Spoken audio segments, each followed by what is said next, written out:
السلام علیکم ناظرین، میں ہوں منصور علی خان. اپنے ڈیجیٹل چینل کے اوپر آپ کو خوش آمدید کہوں گا. کچھ اہم خبریں اس ویڈیو کے اندر آپ کے ساتھ شیئر کریں گے. کچھ اربوں روپے کی باتیں ہونی لگی. اربوں سے مراد پیسے والے اربوں کی باتیں کر رہا ہوں میں، وہ عرب ممالک کی بات نہیں کر رہا. لیکن اس سے پہلے آپ سے درخواست، پلیز چینل کو ضرور سبسکرائب کیجئے. مجھے ایک دو لوگوں کی جانب سے دوبارہ انفارمیشن دی گئی کہ آج کل دیر سم ایشو گوئنگ آن کہ لوگوں کو جو ہے ویڈیوز کے نوٹیفیکیشنز نہیں ملتے. تو پلیز فرسٹ آف آل آپ دیکھیے کہ چینل سبسکرائب اگر آپ نے کیا ہوا ہے تو اس کے بعد بیل آئیکن کو ضرور چیک کیجئے کہ وہ پریس ہوا ہوا ہے یا نہیں ہوا ہوا. اور اگر اوبیسلی آپ نے چینل سبسکرائب نہیں کیا تو اسے بھی سبسکرائب ضرور کر لیجئے گا. خبروں کی طرف آتے ہیں جناب. سب سے پہلے تو آپ کے لیے ہے بجلی کا جھٹکا. اور بجلی کا جھٹکا اس طرح ہے کہ بنیادی ٹیرف میں 3 سے 7 روپے 50 پیسے فی یونٹ کا جناب اضافہ کر دیا گیا ہے. کابینہ نے سرکولیشن کے ذریعے اسمبلی کی منظوری دے دی اور نیپرا بھی رواں مالی سال کے لیے بجلی کے ٹیرف میں اضافے کی منظوری دے چکا ہے. قیمتوں میں اضافے کا اطلاق 1 جولائی سے کرنے کی تجویز ہے، جس کے تحت 100 یونٹ والے گھریلو صارفین کے لیے بجلی 3 روپے فی یونٹ مہنگی کرنے کی تجویز دی گئی ہے. اور 100 سے 200 یونٹ والے صارفین کے لیے بجلی 5 روپے مہنگی کرنے کی تجویز ہے، جبکہ 200 سے 300 یونٹ والے صارفین کے لیے بجلی 5 روپے مہنگی کرنے کی تجویز ہے. تو یہ جناب کچھ صورتحال ہے. تو بجلی کے جھٹکے کے لیے تیار ہو جائے. مطلب یہ حکومت جاتے جاتے بھی جو ہے وہ آپ کو اچھے خاصے بجلی کے جھٹکے لگا کے جائے گی. اوبیسلی بھائی یہ جو سٹاک مارکیٹ کے بارے میں کل ہی میں آپ سے بات کر رہا تھا نا کہ سال کی بلند ترین سطح کے اوپر تو چلی گئی ہے 46,000 پوائنٹس کے اس جو بیریئر کو. آپ ویسے تو اس کو دھوم دھڑکا کر کے آپ کہہ دیں کہ جناب دیکھیں ہم نے کمال کر دیا ہے، سٹاک مارکیٹ جو ہے 46,000 پوائنٹس کے آس پاس پہنچ گئی ہے، لیکن اس کی کاسٹ آپ پے کر رہے ہیں. اور وہ کاسٹ ہے آئی ایم ایف کے ساتھ معاہدے کے حوالے سے، کیونکہ آئی ایم ایف نے یہ شرائط رکھی ہیں کہ آپ کو بجلی کی قیمت مہنگی کرنی پڑے گی، کیونکہ حالات اگلے 5 سال کے لیے بڑے ہی سخت ہیں. میں آپ کو بالکل فرینکلی بتا دوں کہ ریئلسٹکلی اگلے 5 سال پاکستان کی معیشت کے لیے بڑے ہی ٹائٹ ہونے جا رہے ہیں. اور ارریسپیکٹو جس کی مرضی حکومت ہے، یہ میری آج بات لکھ لیجئے گا، چاہے شہباز شریف کی ہو، عمران خان کی ہو، کسی کی بھی ہو، ان میں سے کوئی اتنا بڑا 30 مار خان نہیں ہے کہ وہ حالات کو جو ہے نا ایک دم تبدیل کر دے گا. تو آپ کے لیے اگلے 5 سال بہت ڈیفیکلٹ ہونے جا رہے ہیں. جتنی سیونگز کر سکتے ہیں، میں خبروں کی طرف بعد میں آتا ہوں، لیکن یہ میں ذرا آپ سے بات کرنا چاہ رہا ہوں، جتنی سیونگز کر سکتے ہیں برائے مہربانی کر لیجئے. کیونکہ جو جتنی جلدی اپنے آپ کو اس موڈ کے اوپر لے کر آئے گا نا، وہ اتنی ہی زیادہ بہتر طریقے سے آنے والے ان 5 سال کو جو ہے وہ سسٹین کر پائے گا. اگر آپ کے پاس فضول خرچیاں کرنے کا اگر کوئی بجٹ آپ نے رکھا ہوا ہے، فضول خرچیوں سے مراد ہوتی ہیں عیاشیاں، اگر کوئی عیاشیوں کا بجٹ رکھا ہوا ہے نا، تو برائے مہربانی فار ایگزامپل اس کو آپ استعمال کر لیجئے گھر پہ سولر لگانے کے لیے. سولر لگانے سے آپ کی یہ مہنگی بجلی سے آپ کی جان جو ہے وہ چھوٹ سکتی ہے. گاڑیاں جو ہیں، اگر آپ ایسی گاڑیاں استعمال کرنا شروع کریں جن کی پیٹرول ایوریجز جو ہیں وہ نسبتاً بہتر ہے. یہ چھوٹے چھوٹے ٹپس ہیں جو اینڈ آف دا ڈے آپ کو بہت فائدہ مند دے سکتے ہیں. میں آج سے 5 سال پہلے ہی اپنے گھر کے اندر اس طرح کی تبدیلیاں کر چکا ہوں. میں اپنے گھر میں آج سے تقریباً 4-5 سال پہلے میں نے سولر لگوا لیا تھا، اور جتنے کا میں نے لگوایا تھا آج اس کی ساری قیمت اپروکسیمیٹلی ڈبل ہو چکی ہوئی ہے. اور میں نے اچھے خاصے پیسے اپنے بجلی کے بل میں نے بچائے ہیں. میں بالکل فرینکلی بتا رہا ہوں آپ کو. تو برائے مہربانی آپ بھی اٹس نیور ٹو لیٹ، جتنی جلدی آپ ان چیزوں کو ٹھیک کر سکتے ہیں پلیز کر لیجئے. بڑے مشکل اگلے 5 سال آنے والے ہیں. آگے چلتے ہیں جہاں پہ میں مطلب اس کی بات اکانومی کے حوالے سے بات کر رہا ہوں. تو آج یہ خبر آئی کہ پنجاب حکومت نے اپنے تمام assistant commissioner, additional deputy commissioner اور ایڈیشنل کمشنرز کو نئی گاڑیاں خریدنے کے لیے 3.2 ارب روپے جاری کرنے کی منظوری دے دی ہے. یہ نوٹیفیکیشن جو ہے یہ آپ اسکرین کے اوپر دیکھ رہے ہیں کہ یہ جناب یہ سامنے اماؤنٹ ہے. اور اس کے اندر ایڈیشنل کمشنر کو، ہر ڈویژن کے ایڈیشنل کمشنر کو جو ہے وہ کرولا الٹس 1.6، اور ایڈیشنل ڈپٹی کمشنر کو جو ہے وہ یارس 1.3، اور اسسٹنٹ کمشنر ہر تحصیل کے double cabin 4x4 review manual transmission. یہ جناب ان کو یہ گاڑیاں جو ہیں وہ لے کے دی جائیں گی. اب ایسے موقع کے اوپر ایک تو سب سے پہلی بات یہ نگراں حکومت کے انڈر جو ہے یہ سب کچھ ہو رہا ہے، اور ایسے موقع کے اوپر جب آپ کے پائی آپ نے بچانی ہے. تھوڑی دیر پہلے میں آسٹریلٹی کے حوالے سے کیا کچھ آپ کو بتا کے ہٹا ہوں. وہاں پہ یہ حکومت کی شاہ خرچیاں جو ہے نا یہ آپ کے سامنے ہیں. مطلب یہ نہیں سیدھے نہیں ہو سکتے نا، وہی میں نے آپ سے کہا ان میں سے کوئی بھی آ جائے یہ وہی حرکتیں کریں گے چاہے جو مرضی ہو جائے. آپ اندازہ کیجئے کہ 3 ارب 20 کروڑ روپے، یہاں پہ 20 کروڑ روپے سنبھالنا جو ہے نا وہ ہمارے لیے غنیمت ہوگا. یہاں 3 ارب 20 کروڑ روپے جو ہے وہ صرف گاڑیاں خریدنے کے اوپر خرچ ہو رہے ہیں. یہ ان لوگوں کا حال ہے.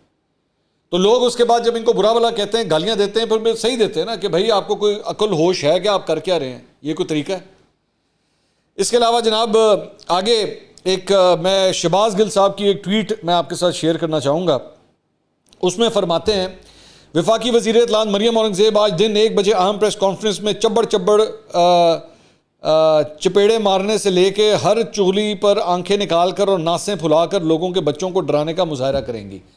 یہ شہباز گل صاحب کی لینگویج ہے، یہ زبان ہے جو ایک خاتون کے بارے میں جو ہے وہ استعمال کر رہے ہیں. اچھا، شہباز گل صاحب ویسے تو مطلب میں کبھی بھی ان سے ایکسپیکٹ نہیں کر سکتا، نہ ان سے اور نہ ان کے لیڈر سے، کہ یہ خواتین کے حوالے سے جو ہے نا کوئی تمیز کی بات کر لیں. ان کے لیڈر کے ساتھ بھی یہی مسائل ہیں، ان کے ساتھ بھی یہی مسائل ہیں، کیونکہ آبویسلی میں نے کبھی ان کے فیملی کو لے کے تو میں نے کبھی کوئی ان کی لائف دیکھی نہیں ہے، کوئی ایک فیملی لائف. ایکچولی وہ اسی لیے ہمارے یہاں پہ نا پاکستان کے اندر بہت سی جگہوں کے اندر یہ کہا جاتا ہے کہ فیملیز اونلی، کہ یہاں پہ نا فیملی صرف تشریف لے کر آئیں، تاکہ جب فیملی آس پاس ہوتی ہے نا تو انسان جو ہے وہ انسان کا بچہ بن کے رہتا ہے، اپنی لینگویج کے حوالے سے، بولنے کے لحاظ سے انسان کا بچہ بن کے رہتا ہے. اس کو پتہ ہوتا ہے کہ اس نے اپنی حرکتیں جو ہیں وہ درست کر کے رکھنی ہیں. تو اسی لیے فیملی بڑی ضروری ہوتی ہے، کیونکہ وہ آپ کو تمیز کے دائرے کے اندر بھی باندھ کے رکھتی ہے. آپ کی اپنی ماں بہن بیٹی جب کھبے سجے کھڑی ہوتی ہے نا تو آپ اگلے کی بھی ماں بہن بیٹی کی عزت کرتے ہیں، ہر صورت کرتے ہیں. شہباز گل صاحب کی یہی، شہباز گل صاحب چاہتے ہیں تو مریم اورنگزیب کے اوپر جو ہے وہ 100 دفعہ تنقید کریں، آپ کی سیاسی مخالف ہیں 100 دفعہ کریں، لیکن ان کی شکل کا اس طرح کا مذاق اڑانا، اس قسم کی باتیں کرنا، تو یہ کسی اور بھی جو ہے زیب نہیں دیتا. اچھا جی، اب آ جائیں مریم اورنگزیب نے جو ہے وہ ایکچولی پریس کانفرنس کیا کی، وہ پیمرا ترمیمی بل کے اوپر جو ہے وہ بیسکلی یہ پریس کانفرنس تھی. ان کے اوپر کل سے اس بات کے اوپر تنقید ہو رہی ہے، اور میرے خیال میں بالکل ٹھیک تنقید ہو رہی ہے. اب میں نے جس طرح پہلے کہا تھا، بالکل آپ تنقید کریں، تمیز کے دائرے کے اندر رہ کے آپ ضرور تنقید کریں، اور یہ تنقید مریم اورنگزیب کے اوپر اور ان کی حکومت کے اوپر بالکل درست ہو رہی ہے. انہوں نے کہا جی پیمرا ترمیمی بل پر تمام فریقین سے مشاورت کی گئی. پیمرا ترمیمی بل سٹیک ہولڈرز کی مشاورت سے بنا. پیمرا ترمیمی بل صرف حکومت نہیں، میڈیا اور عوام کا ہے. جوائنٹ ایکشن کمیٹی نے کئی ممالک کے قوانین کو دیکھ کر بل بنایا ہے. ڈس انفارمیشن مس انفارمیشن سے متعلق پہلی بار قانون سازی ہوئی ہے. ڈس انفارمیشن مس انفارمیشن کا تعین 3 رکنی کمیٹی کرے گی. گزشتہ دور میں وزیر اطلاعات صحافیوں کو دھمکیاں دیتے تھے. پی ٹی آئی دور میں صحافیوں کے خلاف انتقامی کارروائیاں کی گئیں. جو بل پر تنقید کر رہے ہیں یقین سے کہتی ہوں انہوں نے بل نہیں پڑھا. ترمیمی بل میں میڈیا ورکرز کی تنخواہ سمیت تمام حقوق کا تحفظ کیا گیا ہے. صحافی کی تعریف میں تمام میڈیا ورکرز کو شامل کیا گیا ہے. 2 ماہ میں اگر تنخواہیں ادا نہیں کی جائیں گی تو اس ادارے کو حکومت بزنس نہیں دے گی. یہ اچھا، میں قطعی طور پہ یہ نہیں کہتا کہ پورا کا پورا بل جو ہے وہ خراب ہے.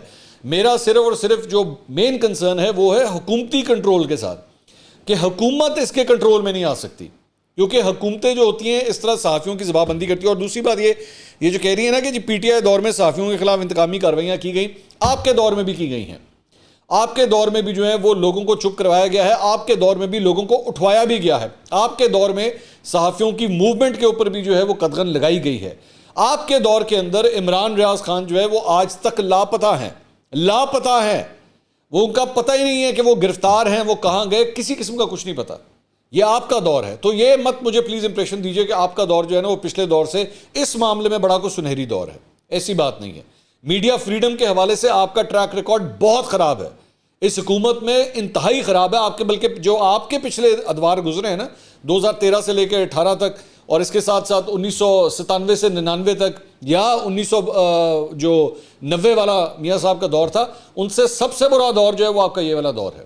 اور یہ آپ کا دور ہے. یہ آپ کے اوپر اس کی ساری جو ہے نا ذمہ داری آتی ہے.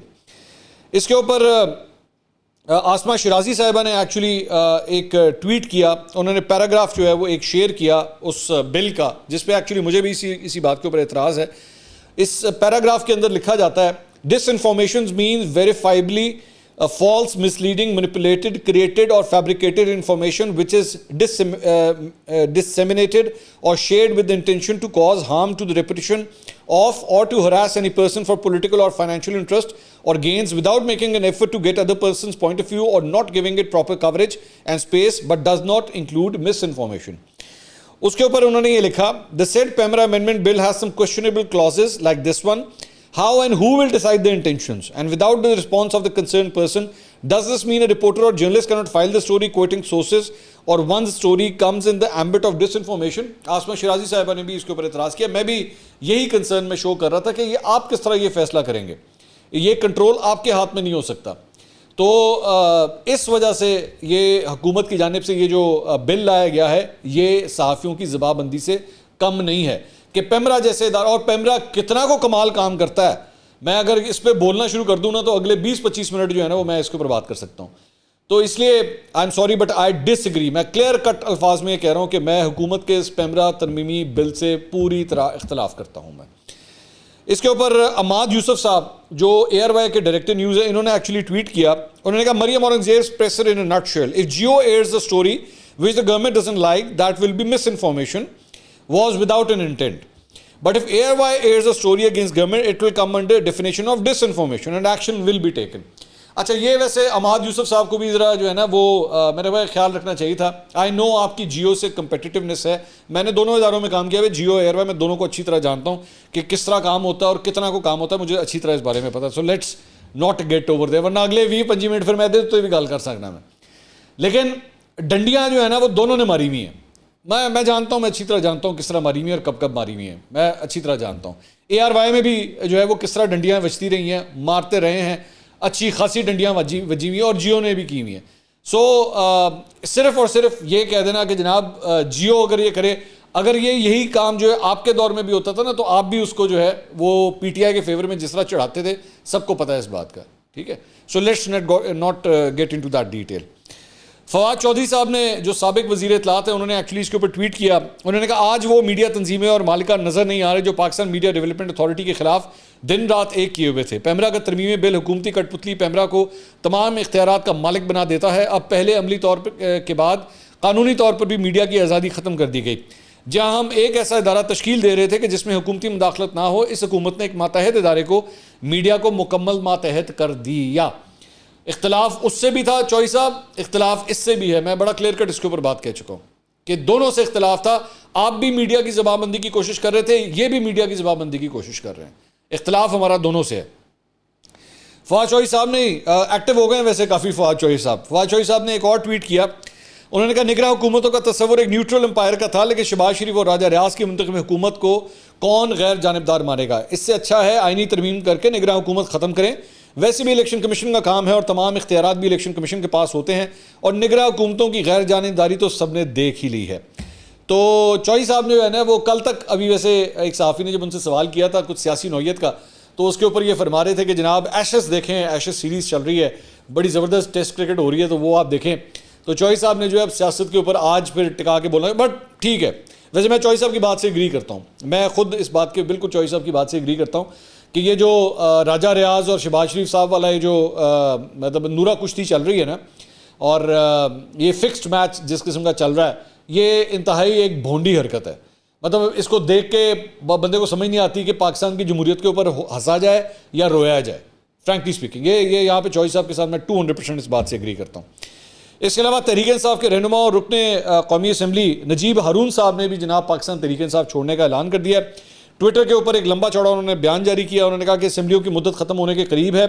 27 سالہ سیاسی جدوجہد کے وہ مثبت نتائج برآمد نہیں ہوئے جس کی مجھے امید تھی. 9 مئی کے واقعات نے قومی امیج اور سلامتی کو داغدار کیا. ان واقعات کی وجہ سے ہماری سیاست کو بھی تقسیم کر دیا ہے. منفی اور پاکستان مخالف پروپیگنڈے کی وجہ سے پی ٹی آئی سے علیحدگی اختیار کر رہا ہوں. ملک کے ساتھ ہوں اور خدمت کا سفر جاری رکھوں گا. سو ان کو بھی جو ہے وہ تقریباً 1.5 ماہ کے بعد 9 مئی کی مذمت یاد آ گئی کہ 9 مئی کے واقعات جو ہے بڑے غلط ہوئے, اور اب میں نے جو ہے وہ پی ٹی آئی اب کتنے کو دل سے چھوڑی ہے یہ آپ کے سامنے ہے. اچھا جی, اب آ جائیں توشہ خانہ کیس. توشہ خانہ کیس کے اندر جناب آج بڑی انٹرسٹنگ ڈیولپمنٹ یہ ہوئی کہ عمران خان صاحب اور ان کے جو وکیل ہیں خواجہ حارث, دونوں ہی پیش نہیں ہوئے. آج صرف گوہر علی خان صاحب جو عمران خان صاحب کے دوسرے وکیل ہیں وہ پیش ہوئے. الیکشن کمیشن کے وکیل امجد پرویز صاحب وہاں پہ پیش ہوئے. اس میں توشہ خانہ کیس کے دونوں گواہان ڈسٹرکٹ الیکشن کمشنر وقاص ملک اور ای سی پی فائننسنگ ونگ کے افسر مصدق انور بھی آج عدالت میں پیش ہوئے. گوہر علی خان نے دلائل دیتے ہوئے کہا کہ جی سماعت کو پیر تک ملتوی کر دیا جائے. کل بھی ایگزیکٹلی یہی کہا گیا تھا, آج بھی انہوں نے یہی کہا جی پیر تک جو ہے اس کو ملتوی کر دیا جائے.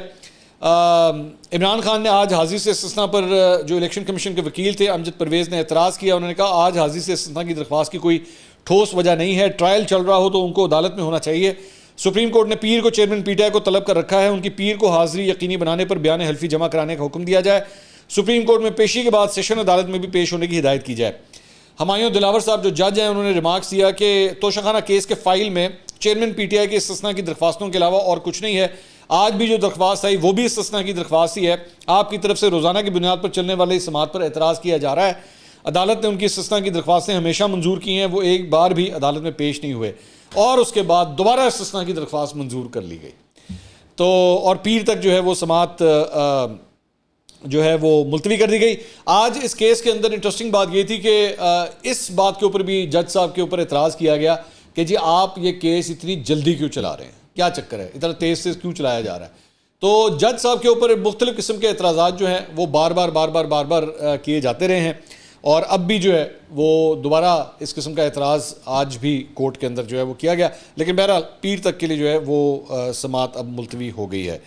اچھا جی, اس کے علاوہ ایک اور خبر کے مطابق منی لانڈرنگ کے حوالے سے مونس الہی صاحب بڑی وہ دیر کے بعد خبروں میں آئے ہیں. ان کے خلاف منی لانڈرنگ کے سلسلے میں گھیرا جو ہے وہ تنگ ہوتا جا رہا ہے. لاہور کی سیشن عدالت نے ان کے ملک سے فرار ہونے کے باعث انہیں آج اشتہاری قرار دے دیا ہے, اور ان کا شناختی کارڈ, پاسپورٹ, بینک اکاؤنٹس, تمام جائیداد منجمد کرنے کی کارروائی کا بھی آغاز کر دیا گیا ہے. مونس الہی کی سفری معلومات, بینک اکاؤنٹس کی تفصیلات, پاسپورٹ, شناختی کارڈ اور رہائش گاہ کا درست پتہ بھی طلب کر لیا گیا ہے, اور ان کے خلاف بیسکلی منی لانڈرنگ کے مقدمات ہیں اور اربوں روپے غیر قانونی طور پر ملک سے باہر بھیجنے کے ان کے اوپر جو ہے وہ الزامات ہیں. ذہن میں رکھیے گا وہ اسپین کے اندر ہیں. تو ان کے خلاف اور 4 ملزمان کے خلاف جو ہے وہ اینٹی کرپشن ڈپارٹمنٹ نے اپنا چلان بھی جو ہے وہ جمع کروا دیا ہے. اس کے علاوہ محکمہ داخلہ پنجاب نے 9 مئی کو جناح ہاؤس اور دیگر حساس تنصیبات کے جلاؤ گھراؤ کیس کی دوبارہ تفتیش کے لیے ایک اور جی آئی ٹی تشکیل دے دی ہے. 5 رکنی جی آئی ٹی کے سربراہ D I G investigation Imran Kishore ہوں گے, اور اس نوٹیفکیشن کے مطابق نئی جی آئی ٹی کے ممبران میں S P investigation city division doctor Raza Tanveer, S P A V L C Lahore Rana Zahid Pervez, A S P Taimur Khan اور انچارج انویسٹیگیشن تھانہ فیکٹری ایریا انسپکٹر سرور جو ہیں وہ شامل ہیں, اور وہ اس سارے معاملے کی کیس کی جو ہے وہ دوبارہ بھی تفتیش کرے گی. تو ایک معاملہ جو ہے وہ یہ ہے. یہ اب تک کی اپڈیٹس تھی. اگلی ویڈیو میں آپ سے دوبارہ ملاقات ہوگی. اللہ حافظ.